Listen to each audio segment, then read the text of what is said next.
When Griffin Studio started, it was 8 years ago, and it was under the leadership of Sam Strong. It was an idea he had for bringing artists into the company.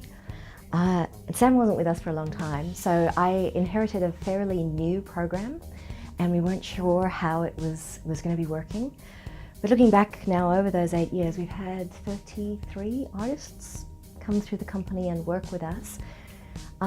The program is really the most successful artist development program in the country. I started with Griffin on the studio program in 2016, so I was on the program with 4 other artists, and spent the year reading a lot of plays for the Griffin Award and meeting regularly. I thought Griffin Studio was really amazing. It was a really big leap for me because I'm more in a contemporary performance practice, and I just had been at PYT for 1 year, and I was a new artistic director, and my job is to tell Australian stories but from a Western Sydney context. So as a writer you work in isolation, so one of the great things about being in the studio is that you're welcomed into the inner circle of Griffin.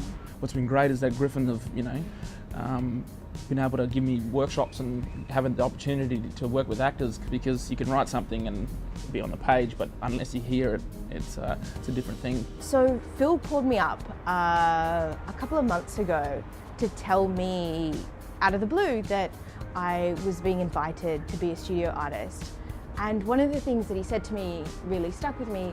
He said that he and the team had noticed that I'd been working on other people's work as a dramaturg and other bits and pieces, and the studio position was being offered to me so it could give me time and space to work on my own work for the first time in a little while. For me, New Australian Writing isn't this sort of fixed entity and with a formula about how we roll out plays.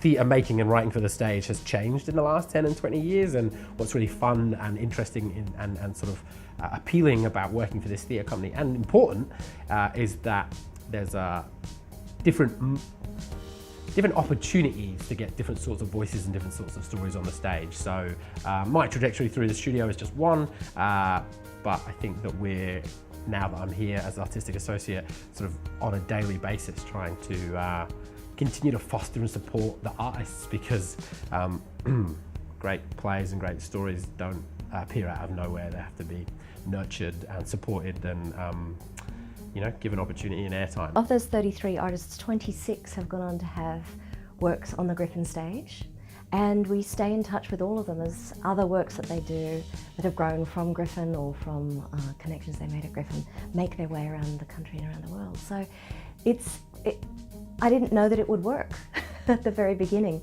It was about approaching a group of donors to support artists directly. We were promising them that the money was not going into the company administration, it was going directly to supporting the fees that we were giving those artists to create new work.